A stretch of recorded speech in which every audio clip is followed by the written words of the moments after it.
Buenos días a todos, feliz Sant Jordi. Sabéis que hoy es el Día Mundial del Libro y entonces qué mejor motivo para celebrar una charla relacionada con un grandísimo escritor.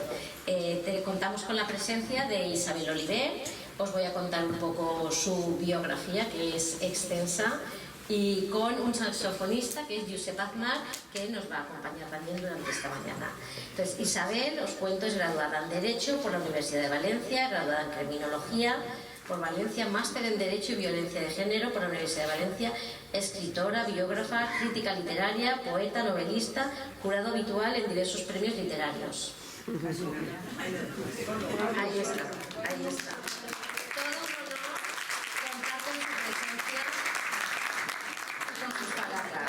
Es presidente del Ateneo Blasco Ibáñez y fundadora del Movimiento Escritores por Derechos Humanos, vicepresidente de Sororidad Siglo XXI, miembro del Consejo de Redacción de la revista de Evolución Histórica y Literaria Penélope, creadora y editora de las colecciones de libros Algo que decir y Líderes de la Palabra. Isabel Oliver está reconocida dentro del mundo de las asociaciones culturales en España como una gestora eficaz, dotada de una increíble brillantez organizativa que ha conseguido hacer de la asociación que dirige y preside una de las entidades más conocidas e importantes en cuanto a características culturales se refiere de toda la Comunidad Valenciana.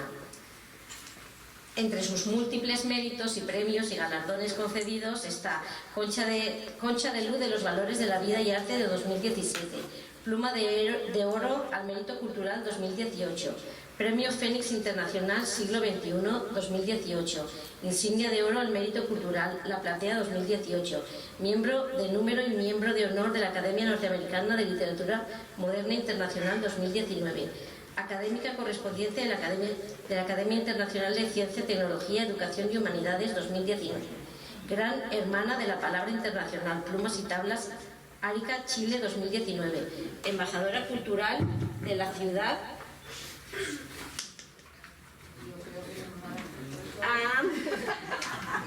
Chinchorro, nombramiento otorgado por el gobierno de la Municipalidad de Camarones, Chile 2021, diploma de reconocimiento del Ministerio Cultural de Chile por su labor en favor de la interculturalidad entre España y Chile 2021, académica asociada de la Academia Latinoamericana de Literatura Moderna y de la Sociedad Académica de Historiadores Iberoamericanos 2021, embajadora por la paz, Cercle Universel d'Ambassadeurs de la Paix, Suisse, France 2021. Como humanista es invitada a impartir conferencias, como poeta ha obtenido varios premios. Bueno, quiero deciros que Isabel ha venido de forma completamente altruista, no va a recibir ninguna remuneración, no tenemos forma de compensar su generosidad, entonces vuestra asistencia es su premio. Os agradezco de verdad vuestra asistencia. Y luego también contamos con la presencia de Josep Aznar Gala, que es un saxofonista nacido en Castellón y profesor superior de saxofón, es licenciado. Ha sido profesor de la asignatura de música en Tarragona y en la provincia. Actualmente es concertista y compositor a nivel profesional, vendiendo sus creaciones por todo el mundo a través de la discografía digital Altafonte. Ha actuado por toda España, también en París y en Perpiñán. Su primer libro, Poemes del Ánima, lo presentó en Villanueva de Castellón, donde nació en 2010 a través del Ayuntamiento, presentándose posteriormente en Alcira, Xàtiva, La Poblayara, Carcaixent y en Torrent, en la sede de Torrent de Paraules.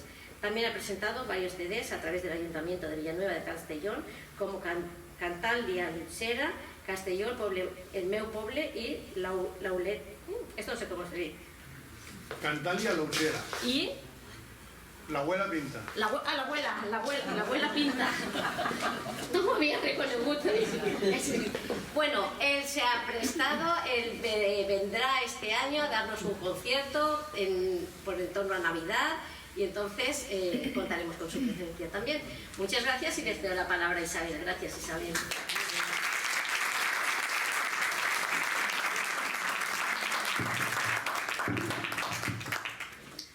Muchas gracias.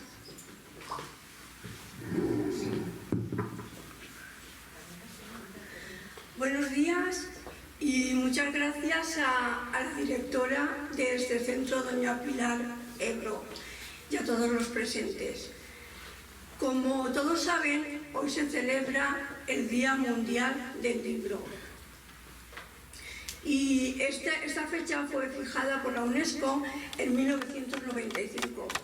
Y es que justo alrededor de la fecha de hoy, del día 23, fallecieron Miguel de Cervantes, que murió el 22, se dice que murió el 23, pero murió el 22, fue enterrado el 23, y el 23 fallecieron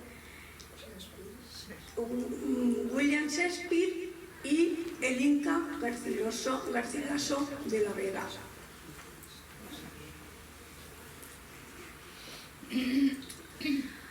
Hay un dato que muy pocos conocen y que yo lo voy a dar ahora, y es que fue un valenciano, Vicente Clavel Andrés, el creador del Día del Libro, y no se le ha reconocido nunca. Vicente Clavel fue escritor, periodista, traductor y editor, fundador de la editorial Cervantes en Valencia y creador de la idea del Instituto del Día del Libro. Este señor nació en Valencia en 1888, murió en Barcelona en 1967. Fue redactor del periódico El Pueblo, que fundara Blasco Ibáñez, también redactor del periódico El País y de otros periódicos y revistas españolas y sudamericanas. En 1913 se trasladó a Madrid. En 1916 volvió a Valencia y fundó la editorial Cervantes. En 1920 se establece en Barcelona, pero no olvida a su Valencia natal y desde allí colaboró en las publicaciones populares valencianas como La Barraca, de Vicente Blasco Ibáñez, y Cuentos, de Dumenche. En 1923 fue vicepresidente y consejero de la Cámara del Libro, en Barcelona, donde Vicente Clavel propuso, y fue idea suya, la creación del Día del Libro. Como fiesta del libro español lo propuso y así se hizo.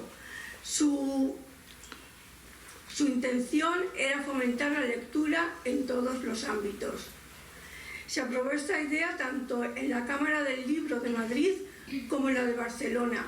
Las dos cámaras se fundieron en el Comité Oficial del Libro, dentro del Ministerio de Trabajo, Comercio e Industria, en Madrid, y así se instauró en España el Día del Libro, por el Real Decreto de 6 de febrero de 1926, que lo firmó el rey Alfonso XIII.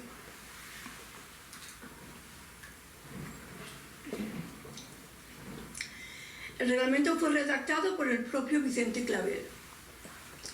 Se extendió la aceptación de esta fecha mundialmente por la UNESCO como el Día Mundial del Libro el 23 de abril. Fue uno de los fundadores y primer director de la Casa de Valencia en Barcelona, así como de la revista Valencia, editada por aquella entidad regional. El hecho de coincidir el 23 de abril con la fiesta de Sant Jordi, que es una pura casualidad, ya que hace aparecer en Barcelona festivo por ser el día de Sant Jordi y hace coincidir lo del libro y la rosa, como si fuera una iniciativa de Barcelona, una iniciativa catalana, pero no es así, no tiene nada que ver el Día Mundial del Libro con el Día de Sant Jordi, en el que está la tradición de regalar un libro y una rosa. Es decir, fue un ingenioso creador valenciano, eclipsado e ignorado por la gran mayoría de los españoles y por la fecha esta de coincidir las dos fechas, pero quiero que sirva este apunte para reivindicar a uno de los grandes valencianos olvidados. O sea que el Día del Libro se lo debemos a un valenciano, a Vicente Clavel.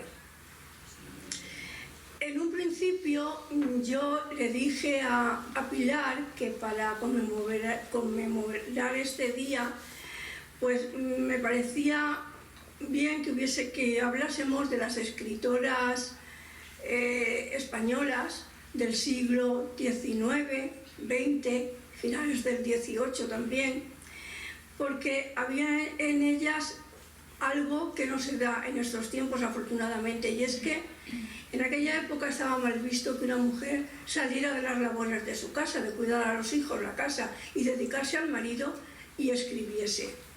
Entonces muchas mujeres que tenían esta dedicación escribían bajo un seudónimo masculino. Y yo, pues, en su momento quería hablar así, pues, por ejemplo, de Eva Canel, que su seudónimo era Ivo Mara y Fray Jacobo. Como eran muy prolíficas algunas, se ponían dos seudónimos para no levantar sospechas.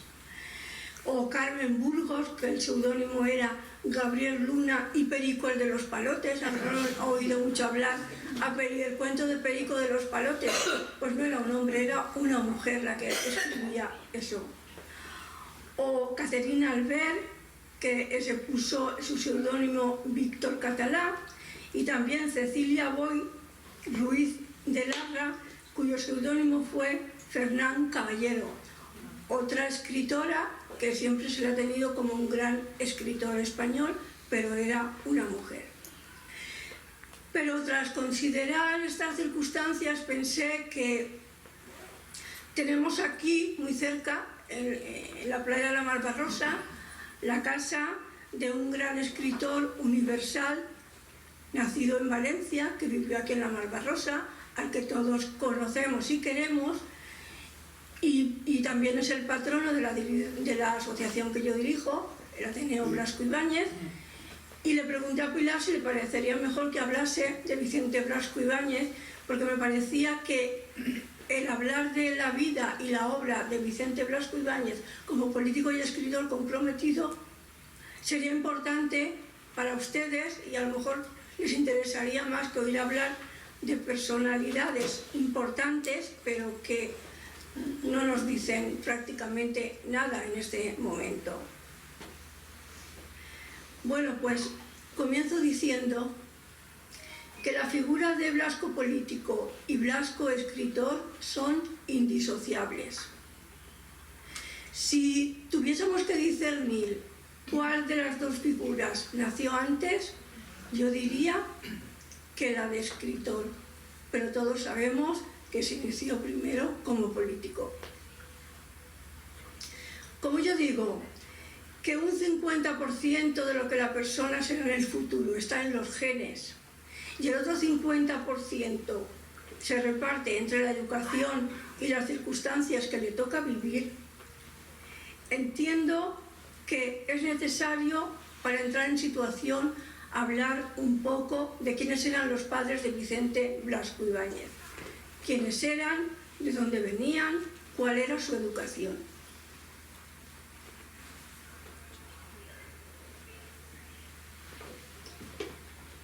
Empecemos por la madre. Ramona Ibáñez Martínez nace en Calatayud en 1842. Sus padres estaban económicamente bien situados. El padre era funcionario del ayuntamiento y la madre procedía de una familia que tenía muchas casas. En aquella época solamente las clases altas, muy adineradas, tenían la facultad de ir a los colegios, normalmente colegios de monjas, donde se educaban y aprendían a leer y a escribir y a leer a los grandes filósofos. Ramona sabía leer, se había educado en un colegio de monjas. No era una mujer guapa, pero sí era alta y esbelta. Tenía 23 años y recordemos que en aquella época, con 23 años una mujer, si todavía no se había casado, casi que se la miraba ya como si fuese una próxima solterona, una inmediata solterona. Tenía 23 años y, como digo, ningún joven había pedido su mano. El padre estaba un poco preocupado por el asunto. También es verdad que en aquella época los padres eran los que convenían los matrimonios de sus hijos sin preguntarles demasiado si estaban o no de acuerdo, y no había ningún posible pretendiente que al padre de Ramona le gustase para ir a hablar con el padre del posible pretendiente y decirle: oye, ¿qué te parece si casamos a nuestros hijos? No le parecía a nadie demasiado bueno para su hija. Así que Ramona es enviada a Valencia, a casa de sus tíos, probablemente con la esperanza de que en la rica ciudad del Turia encontrase novio y se casara, formase una familia, que era para lo que se le había educado, para lo que se nos educaba a las mujeres en aquella época.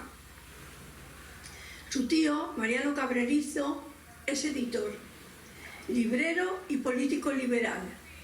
Recibe en su casa a importantes intelectuales como los Escolapios Arolas, poetas como Pascual Pérez y escritores como Vicente Boix, que también era cronista. En aquel ambiente acabó de cultivarse la joven Ramona en unos valores cultos y liberales que después transmitiría a su hijo Vicente. Vamos ahora con el padre. El padre de Vicente es todo lo contrario en cuanto a posibilidad económica se refiere. Se llamaba Gaspar Blasco, también era de Aragón, concretamente de Aguilar de Alfambra, un pueblecito de Teruel. Es el mayor de 6 hermanos que trabajan las arrendadas tierras que apenas les dan para salir adelante. Con 18 años, tras fallecer el padre, Gaspar se suma al éxodo de las gentes del campo para irse a la ciudad, se viene a Valencia buscando mejor acomodo y dignidad que la que le da trabajo en unas tierras inhóspitas, trabajándolas de sol a sol y para otro. La sociedad industrial de aquellos tiempos, de mediados del siglo XIX, sobre todo la dedicada al comercio, que es donde Gaspar fue a parar, a un comercio de ultramarinos, está estructurada bajo la figura paternalista del patrón. Es decir, entran los jóvenes como aprendices, están 3 o 4 años haciendo labores de carga, descarga, de acomodo, tienen allí alimento y duermen en un jergón, les dan un jergón, a lo mejor duermen en un saco de alubias o de lentejas, dormían allí en el mismo almacén, y cuando pasan 3, 4 años, que ya tienen 19, 20, y el amo, en aquel momento al patrón se le llamaba amo, entiende que ya está formado para poder estar de cara al público, lo pone de cara al público, pero no le da un sueldo, nunca le da un sueldo. Le va guardando, a partir de ese momento, le va guardando lo que él estime que le pone, unos cuantos reales, pero se lo va guardando con la intención de que cuando se case tenga suficiente dinero para poner una casa o comprar y poner un negocio e independizarse.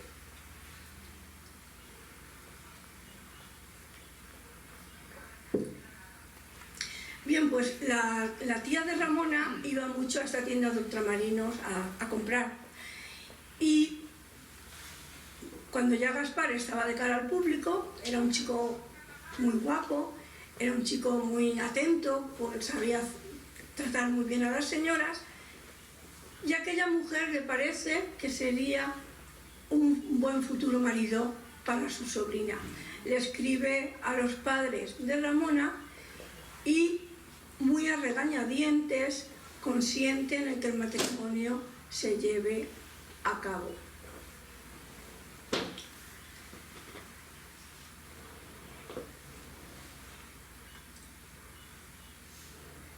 A ver, voy a saltar esto que ya lo he dicho.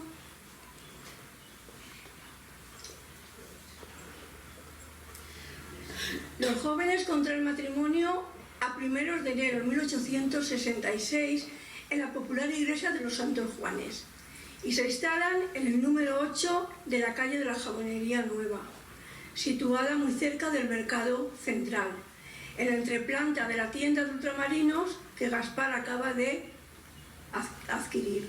O sea, es el ultramarinos, tienen arriba una pequeña plantita y allí tienen un pequeño habitáculo que tiene la habitación y otro habitáculo un poquito más pequeño como salita, y es todo lo que había en aquellos tiempos. Si han visto alguna casa antigua, más o menos era así. Pronto los nuevos vecinos se harán queridos y respetados en el barrio y se crearán tertulias alrededor del mostrador de la tienda e incluso dentro del habitáculo de la pareja. Allí nacerá Vicente Blasco Ibáñez un año más tarde, el día 29 de enero de 1867. Cuando Blasco viene al mundo, la situación política de España es muy delicada. Se vivía un clima político depresivo que arrastró al exilio a personalidades tanto progresistas como moderadas. Pi i Margall, Castelar, etc. Se fraguaba el golpe de Estado agravado aún más por la desestabilización económica. El general Prim fue el líder del levantamiento que triunfó y en 1868, tras 7 cambios de gobierno y varios intentos desestabilizadores del régimen isabelino, la reina Isabel II sería destronada y se exilió a Francia. 23 años más tarde, en su artículo titulado Gracias a todos, Blasco escribe: cerca del mercado hay una calle habitada por industriales modestos, zapateros, tenderos de comestibles, y más adelante continúa: esta calle es mi vida. La primera emoción de mi existencia fue verla lóbrega y desempedrada en una noche de 1869, cerrada por montones de adoquines sobre los cuales hombres barbudos y valerosos con kepis gris y el fusil preparado se disponían a pelear por la República Federal. Es decir, habían arrancado los adoquines de la calle porque no tenían otras armas para intentar defenderse. Y a él esto le conmovió. Blasco solo tenía 2 años de vida y, sin embargo, 21 años después, recordaba en este artículo la impresión que le produjo ver a unos hombres, muchos de ellos vecinos suyos, defendiendo una plaza, una calle y con ella a sus habitantes. Él con 2 años no sabía lo que quería decir la palabra republicano, pero el mensaje subliminal que le llegó, identificando como los buenos a los hombres barbudos que protegían su calle, fue determinante en el nacimiento de la conciencia política republicana de Vicente Blasco Ibáñez.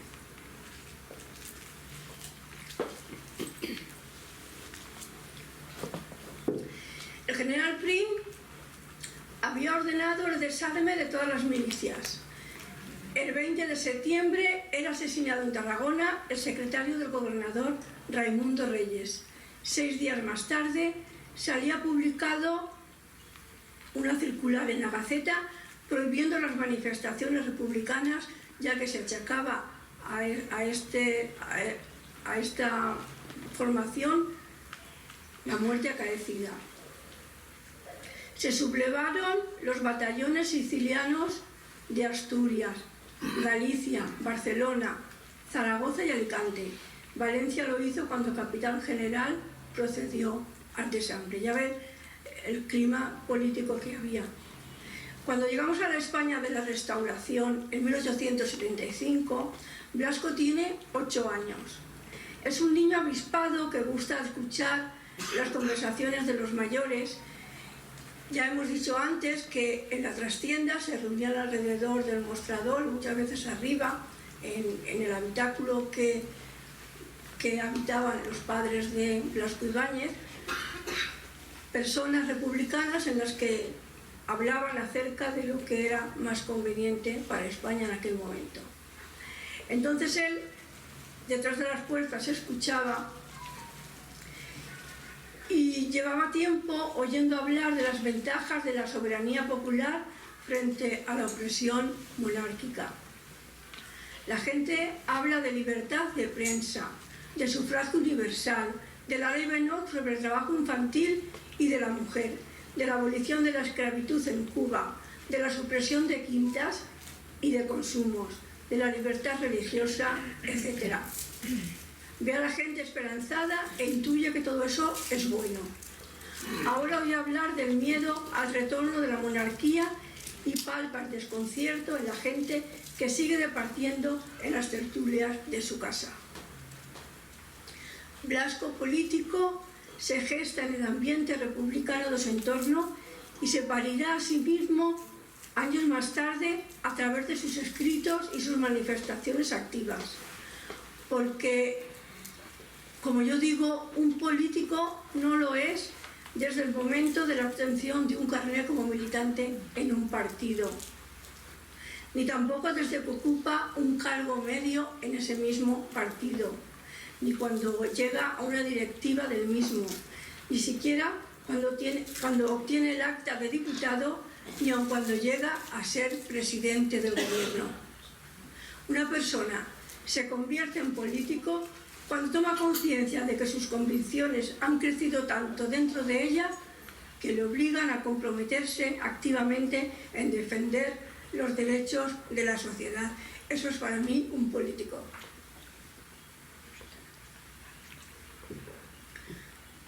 Blasco Ibáñez comienza su compromiso político desde la universidad. Orientado por su madre, que quería que fuese notario y no comerciante de baja monta como su padre, estudia la carrera de Derecho.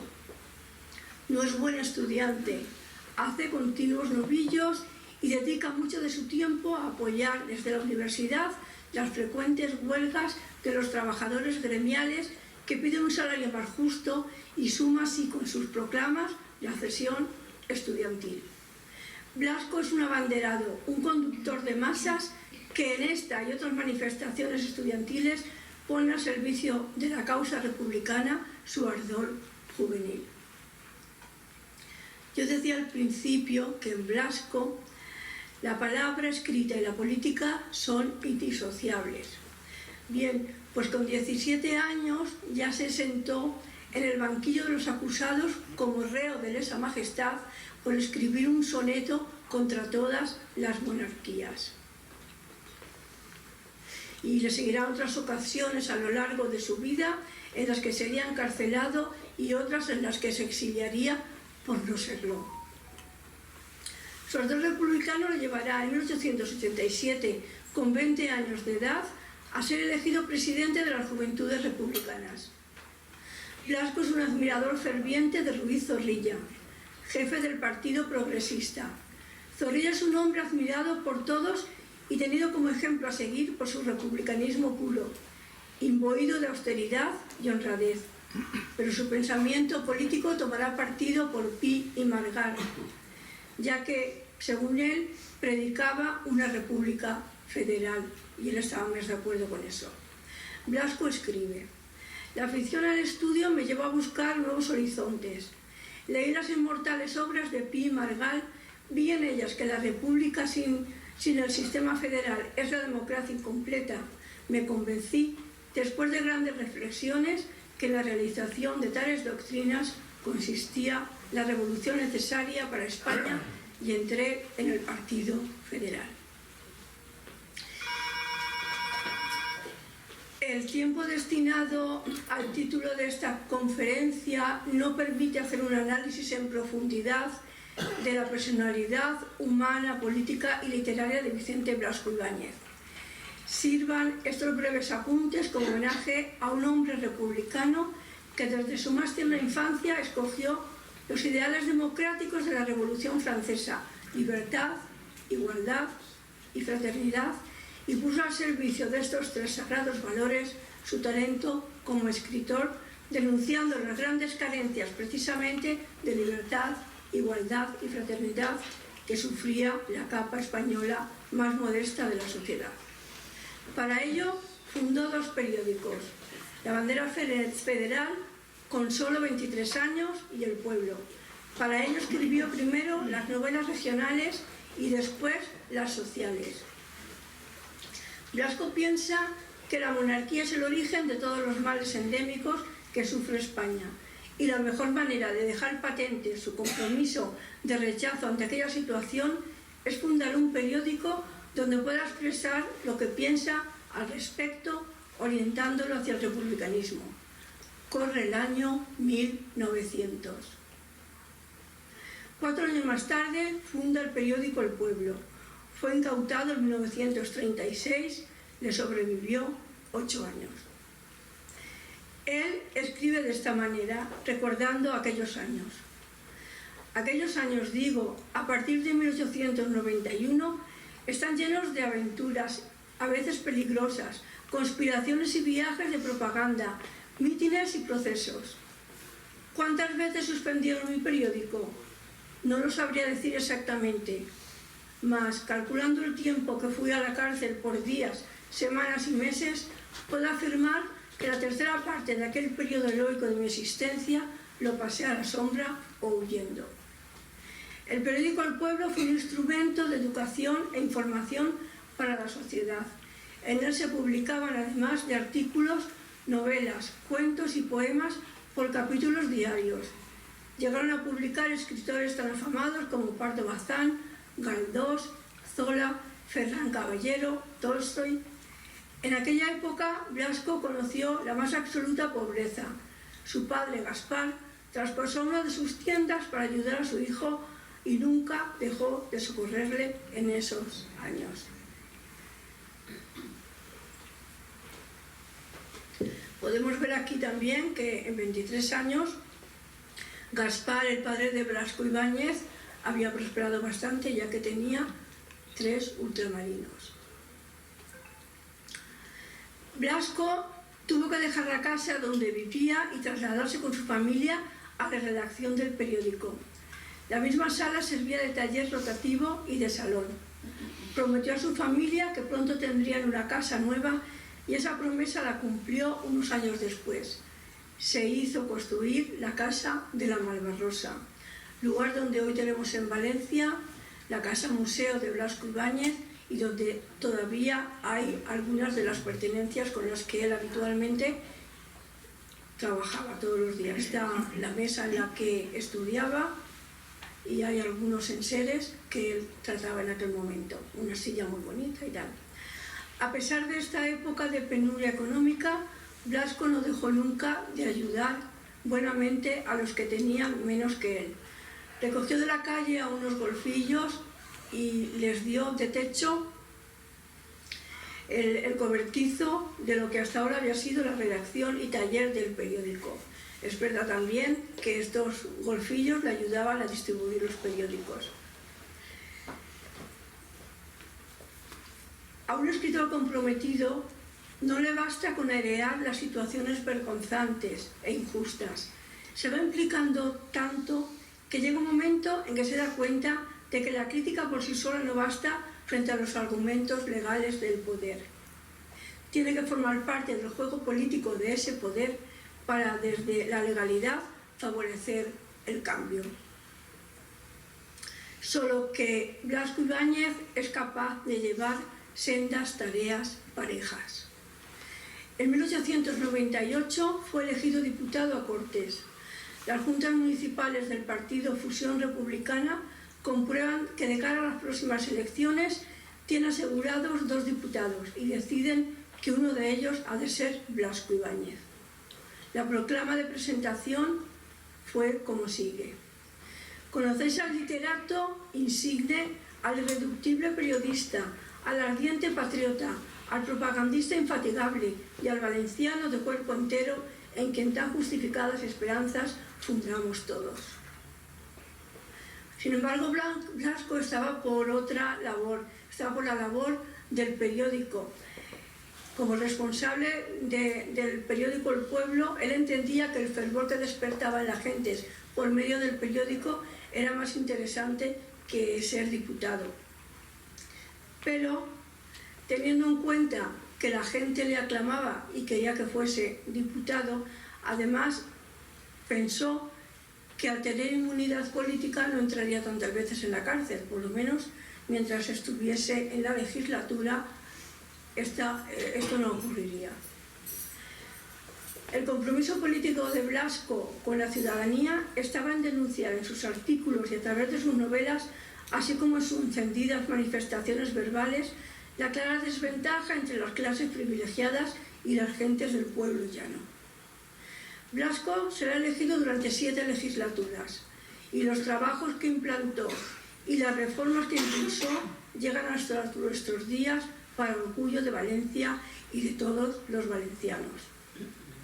Bajo su influencia se van pavimentando las calles alejadas del centro de la ciudad. Se da más sueldo y categoría a los maestros. Se fomenta la educación y la cultura. Blasco crea la banda de música municipal con 60 profesores. Trabaja dentro de su partido para conseguir que se cierren burdeles y se abran nuevas y amplias vías. Diseña el trazado del Paseo Valencia al mar y dice: urge que nos preocupemos prácticamente de los poblados marítimos que nada han ganado con su anexión a Valencia. Las ranas cantan en sus calles, el agua de la lluvia se corrompe ante las casas 2 o 3 meses después de haber caído. Las inmundicias no tienen más vertedero que la vía pública. Y 20.000 seres, 20.000 valencianos llevan una vida de suciedad con menos higiene pública que un aduar africano. Y continúa diciendo: hay que adecentar los caminos de la huerta, perpetuos lodazales. Hay que aumentar el alumbrado público, hay que dotar a la ciudad de zonas verdes y jardines. Hay que revolucionar a Valencia.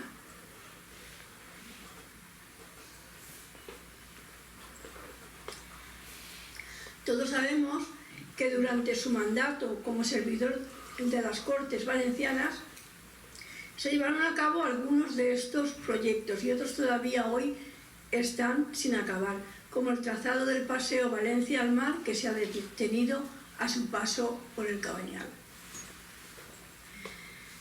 Cuando es elegido diputado por Valencia ya tenía publicadas Arroz y Tartana, 1894, Flor de Mayo, 1895 y La Barraca, 1898.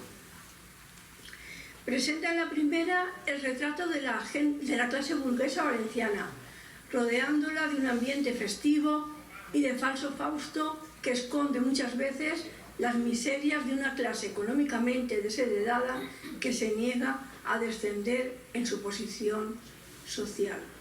Es decir, la clase alta antigua estaba más dada a vivir de las apariencias que en realidad del dinero que aparentaban tener. En Flor de Mayo nos traslada al ambiente de trabajo de la clase pescadora de los hombres del mar. Vuelve a detenerse en la lucha del día a día de las gentes marineras que dependen de la generosidad de las aguas del Mediterráneo. Esta novela fue gestada en la playa de la Malvarrosa. Allí paseaba a diario para ver a los hombres y mujeres fanear cuando sacaban las barcas, extendían su mercancía, y allí volvió a encontrarse con un recuerdo breve de su infancia, con Sorolla. Estos dos amigos se veían casi a diario. Sorolla pintaba los mismos cuadros que Blasco Ibáñez convertía en palabra escrita. Su amistad duraría muchos años. Con La Barraca, Blasco Ibáñez presenta la doble lucha de la gente del campo. Por un lado, el orgullo vengativo de los labradores hacia los terratenientes, que a menudo eran insensibles a las demandas de aplazamiento de pagos de sus arrendatarios, y que tras un hecho dramático deciden dejar yermas unas tierras. Y por otro, la lucha de una familia que llega a labrar esas tierras prohibidas y se ve repudiada y amenazada hasta el desenlace más desesperante. Le sigue Entre Naranjos, 1900. En esta novela, el problema de la comercialización de los cítricos en una zona acaparada por estructuras caciquiles nacidas de la riqueza en general de la exportación es algo que a él le llega muy hondo y lo traslada en esta novela. En Cañas y Barro, 1902, presenta la vida de la gente de la Albufera, gente preocupada por el sustento diario, representada por una familia de pescadores y los conflictos internos que genera el rompimiento de una tradición. El tío Paloma, pescador, quería que su hijo, el tío Tony, lo fuera, pero este se esmeraba en lograr un terreno artificial en el que plantar arroz y trabajaba de sol a sol para lograrlo. Su hijo Tonet ni quiere ser pescador ni labrador, no quiere trabajar tanto como sus mayores, solo que no está preparado para ser otra cosa, y de su fracaso le sobreviene su gran tragedia. En estas novelas en las que Blasco importa el naturalismo francés de Zola, presenta a los trabajadores del campo y del mar como seres faltos de cultura, embrutecidos por el vino y esclavizados por el excesivo horario laboral que tienen necesidad de llevar a cabo para traer el sustento para sus familias. De ahí que Blasco Ibáñez hiciese una gran labor a la sociedad denunciando todos estos grandes problemas.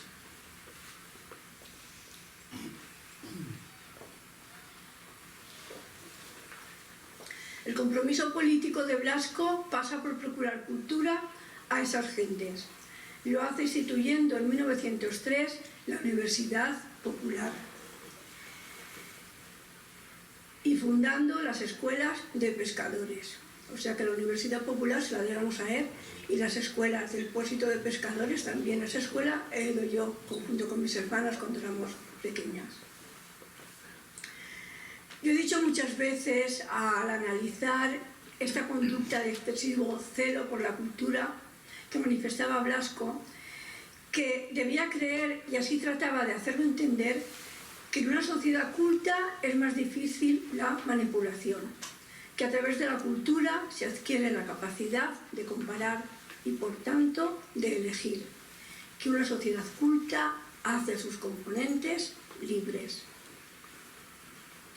Eso es al menos lo que yo he observado a lo largo de los muchos años que tengo cumplidos, y creo que no ando muy equivocada. La cultura hace a los hombres libres, les da capacidad para conocer, por lo tanto para escoger.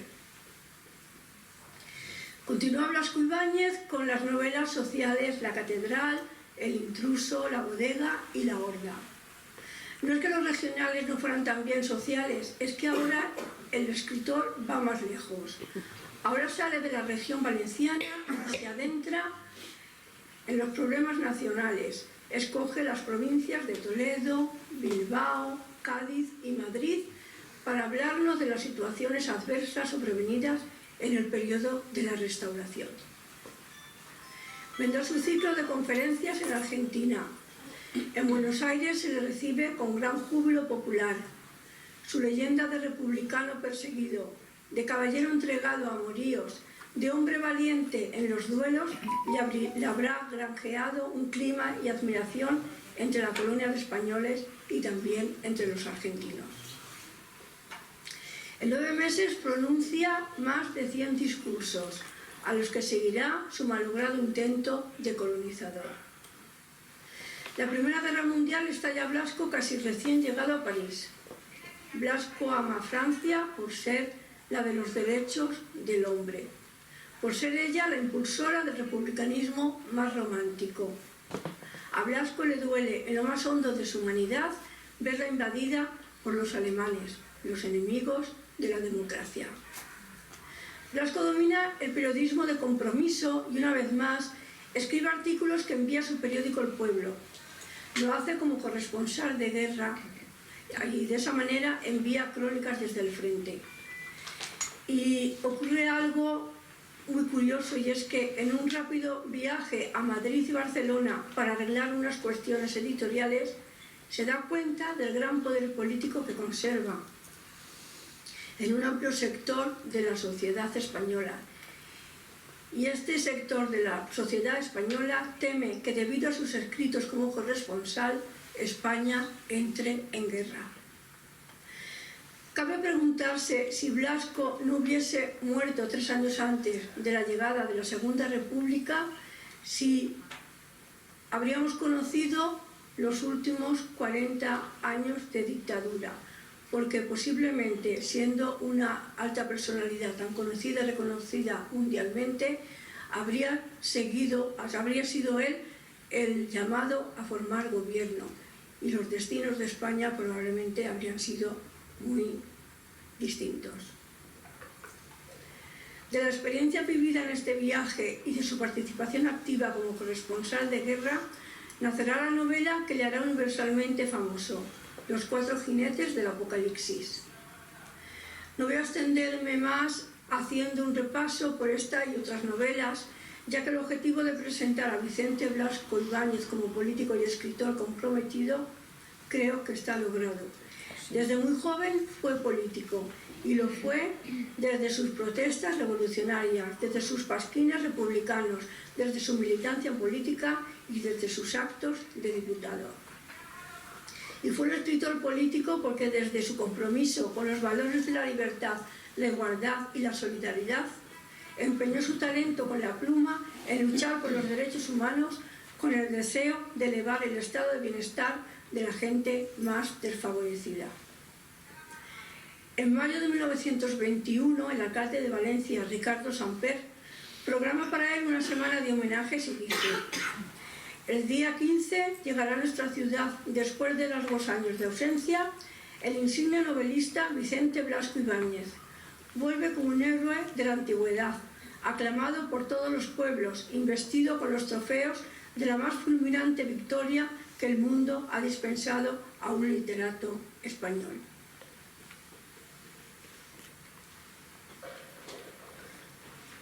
Blasco a su llegada dice: aunque yo hubiera escrito 10 veces más de lo que he escrito, aunque hubiese cantado Valencia con aquellos acentos que no hubiese encontrado ningún poeta desde Homero hasta el presente, aunque yo hubiera realizado las mayores hazañas en el campo de la acción o en el campo de las letras, no llegaría a colocarme al nivel, no llegaría a merecer una manifestación de cariño tan grande como la que me tributáis.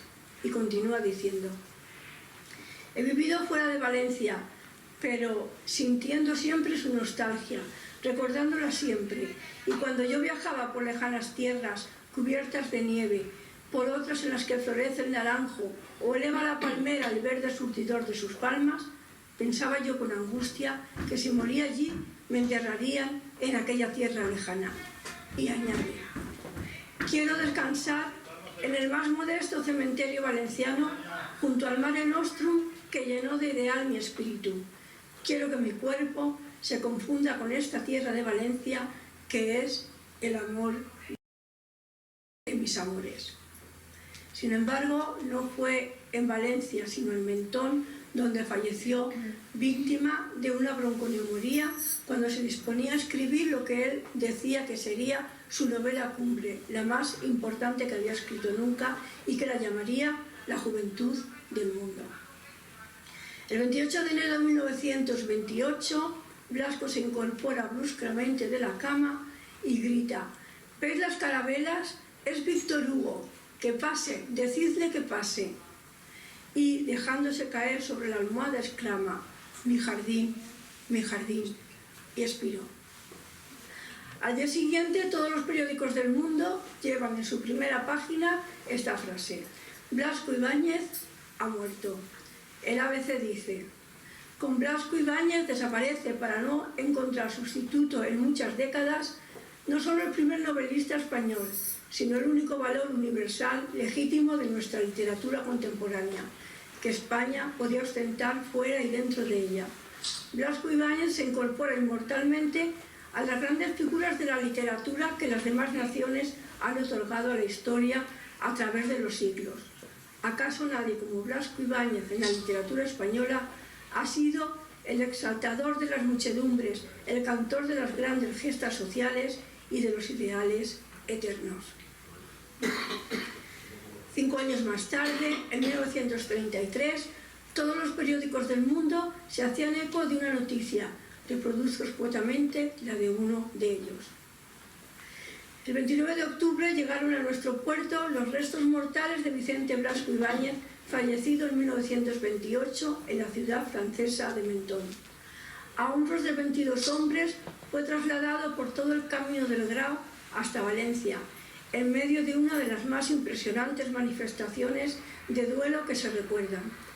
Al funeral asistieron el presidente de la República, Niceto Alcalá Zamora, y varios miembros del gobierno. De esta manera se cumplían los deseos del escritor expresados en la fiesta de la calle La Barraca. En la avenida del puerto, las bandas de música interpretaban composiciones al paso del féretro. Efectivamente, su regreso desde Mentón a Valencia fue apoteósico. los honores de ministro que se le rindieron, las 20.000 palomas que se soltaron cuando el acorazado Jaime I llegó al puerto de Valencia con su féretro, y cómo el presidente de la República, Niceto Alcalá Zamora, acompañado de innumerables personalidades, junto con el pueblo valenciano, recibió sus restos, fue algo digno de tener en cuenta y que ha quedado ya en la memoria para siempre. Blasco volvía así, con todos los honores, a ocupar un humilde nicho, según les dejara dicho, en el cementerio de Valencia, la Valencia que tanto amó. Y hasta aquí, estimados amigos, este acercamiento a la vida y obra de Vicente Blasco Ibáñez, político y escritor comprometido. Muchísimas gracias.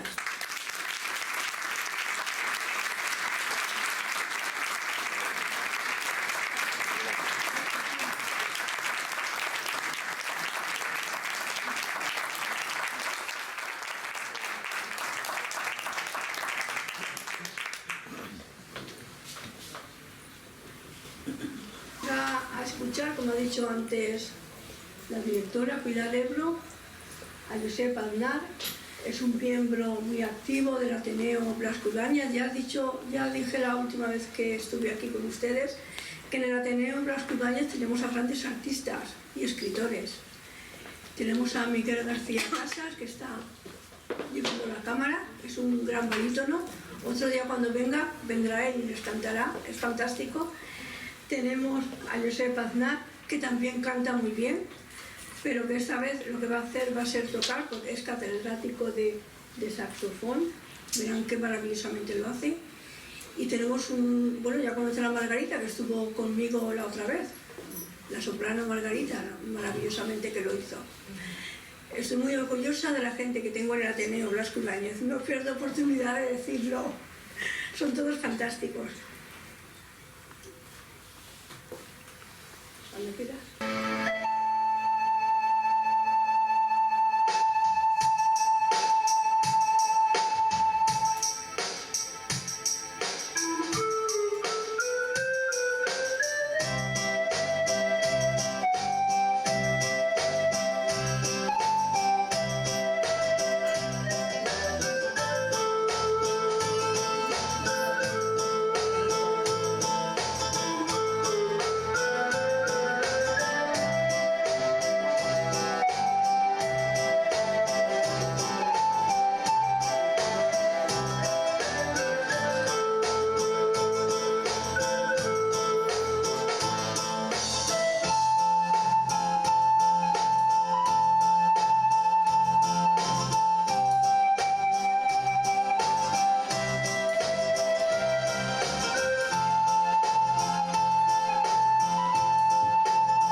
Este instrumento es un sintetizador y permite interpretar varios sonidos diferentes.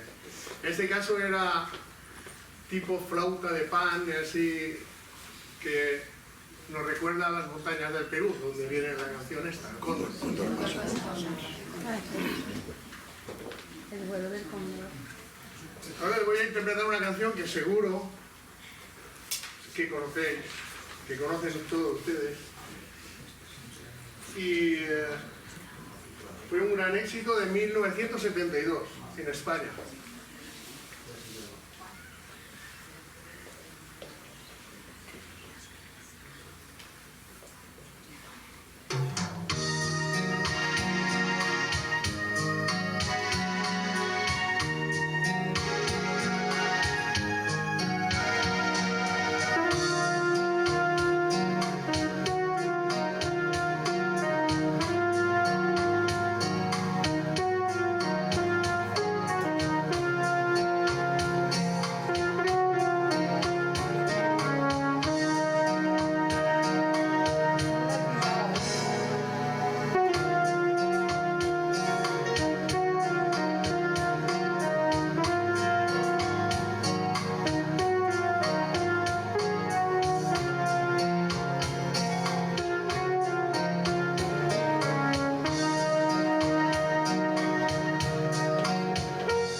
Y melodías bonitas, la que me ha cautivado siempre, me ha hecho llorar incluso, es la banda sonora del Padrino. Nino Rota, que es un maestro de maestros para componer lo que es la nostalgia pura, sentimiento, lo borda en las composiciones, ¿no? Y El Padrino, el tema conocido, es el más conocido, pero hay un vals durante la película, un vals triste que te envuelve en toda la tristeza que acaece del asesinato y lo voy a estrenar aquí. Lo he preparado. Muy bien. Y espero que les guste. Seguro que sí. En este caso le voy a poner sonido de violín.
Muchísimas gracias por haber venido. Gracias a Pilar por habernos invitado.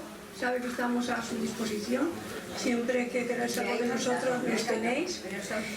Y tengo que deciros que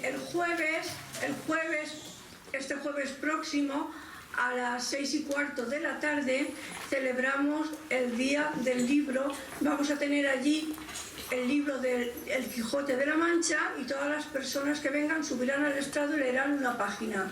Tendremos también libros de última generación de los que hemos hecho a la venta por 2 euros, libros que se venden a 15 euros, por 2 euros, por si alguien quiere conocer cómo escribimos y lo que hacemos, allí los tendrán también. Están todos invitados. Es el jueves Día 25 a las 6:15 empezaremos. Gracias al secretario del Ateneo, que es el que ha traído todas las cosas, el que me ayuda siempre para poder trasladarme de un lado a otro, incluso ahí en el Ateneo es el que siempre me presenta. Es mi mano derecha, sin él yo estaría coja y manca. Gracias a los compañeros del Ateneo que habéis venido a escucharme, muchas gracias. Gracias a nuestro cameraman, Miguel García Casas.